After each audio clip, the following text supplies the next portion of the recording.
Ladies and gentlemen, our commencement speaker, Nate Silver.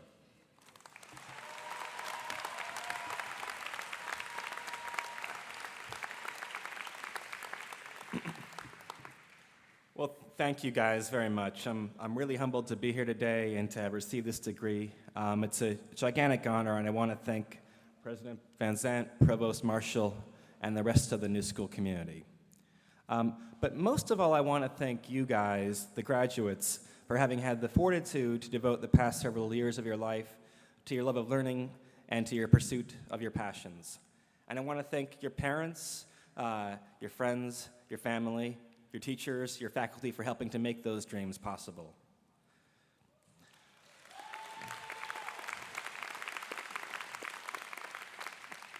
I need to warn the graduates, however, that there are some people out there who don't hold you guys in the same high esteem that I do. One of them is Joel Stein, a columnist for Time magazine. He calls your generation, the millennial generation, quote, lazy, entitled, selfish, and shallow.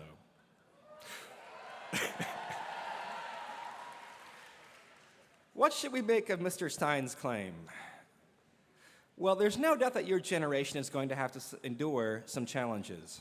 In fact, college graduates in America today face a future that may be more uncertain than ever before.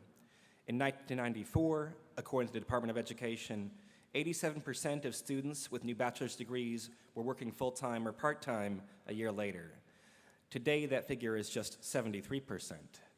A college degree is still an incredible advantage, but no longer a guarantee of a good job or a successful career. The good news is that absolutely none of this is your fault. The bad news is that we're going to be counting on you guys to clean up the mess that the previous generation has left behind. That generation has punted on solving a whole host of problems, from a warming planet to a growing national debt, and it's investing less and less into the future. Federal spending on basic research and development is down to 0.8% of gross domestic product this year, down from 1.2% 30 years ago. Education spending is down. Infrastructure spending is down, even as bridges are collapsing. As a share of GDP, infrastructure spending is projected to be at a 20-year low this year. So how is it then that your generation stands accused of being lazy, entitled, selfish, and shallow?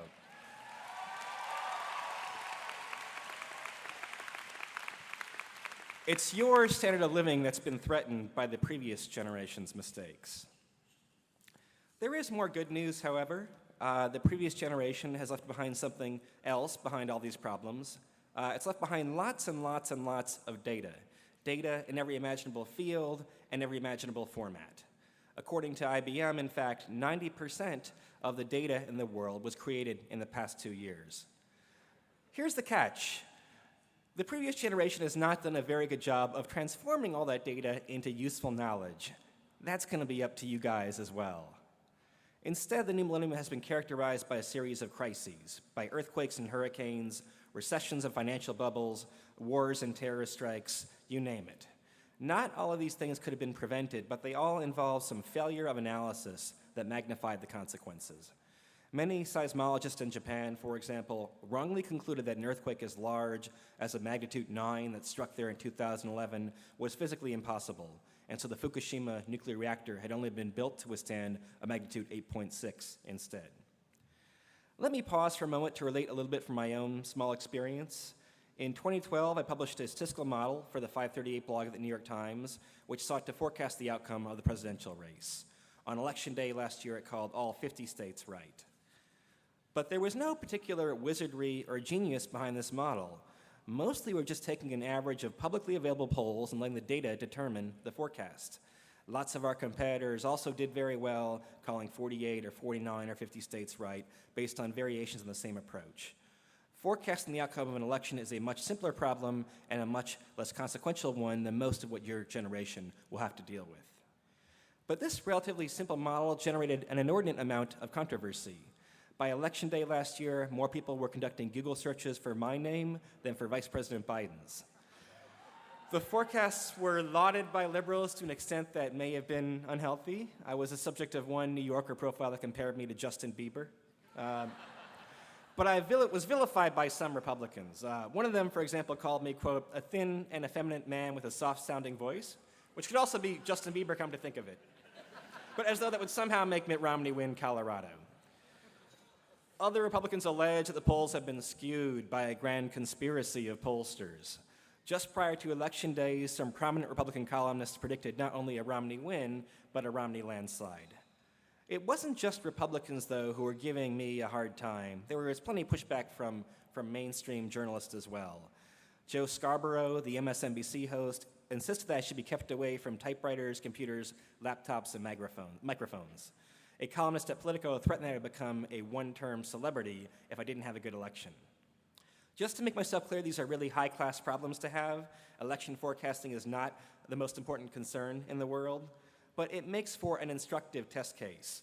Political polls are really simple and objective facts. That so many commentators and pundits couldn't simply take an average of them and see who was ahead does not speak very well to their judgment or their expertise. No wonder they left your generation with such a mess. This is the point in the speech at which I'm supposed to blame innumeracy, meaning a lack of statistical literacy, for all these problems. And there's no doubt that this is a big issue. Probability and statistics aren't always taught enough in many classrooms, and they aren't always taught very well. There's a huge demand for analytical talent, which is why the number of people working as statisticians has increased by 43% over the past 10 years, even as overall employment has been stagnant. But I think it's letting the pundits and the previous generation off a little bit too easily. It's not just that they don't know statistics, it's that they don't know how much they don't know, and that they wallow in their ignorance. Take, for example, the mission statement put out by the publication Politico. We don't focus on the masses, Politico says. We focus almost exclusively on an elite audience. The smart set is small. The problem with this is that elite is not a very good synonym for smart when it comes to politics especially.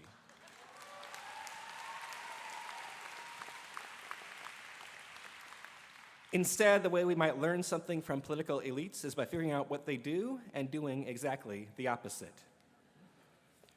Consider an experiment performed by Dr. Phil Tetlock, a professor of psychology at the Wharton School.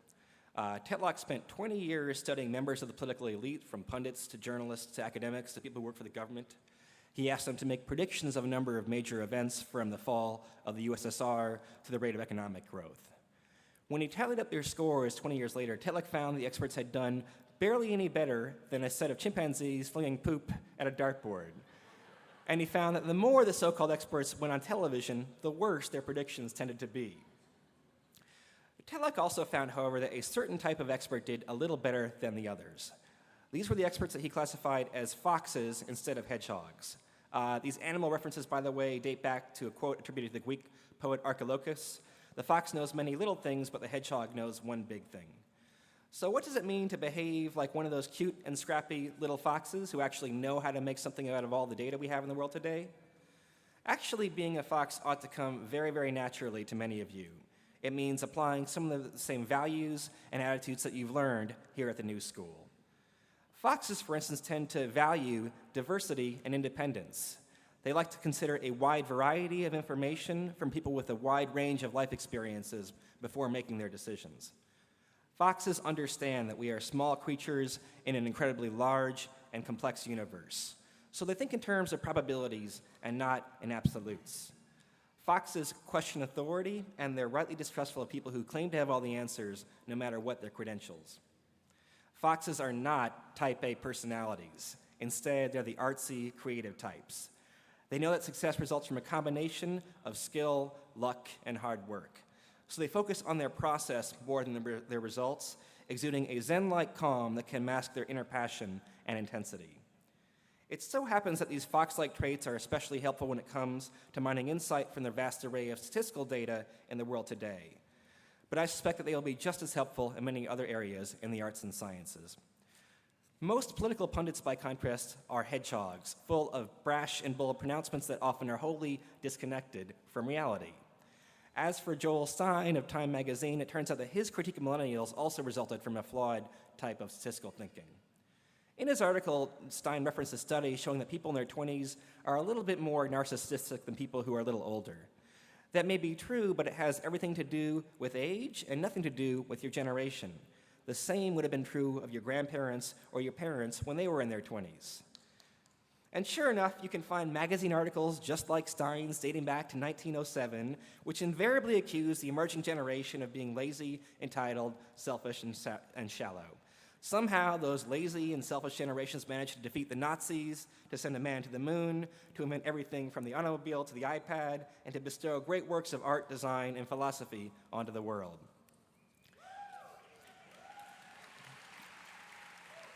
It's obvious just by looking at you and by feeling the energy in this room that your generation is about to accomplish just as many great things. We may need you to accomplish more than your fair share, in fact. So don't lose that spark and that energy as you move forward in life.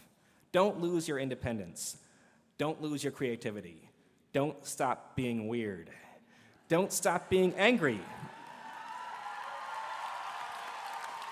Don't stop questioning authority. And don't stop learning. Don't do what the previous generation did. Do better. Take their laziness and turn it into your opportunity.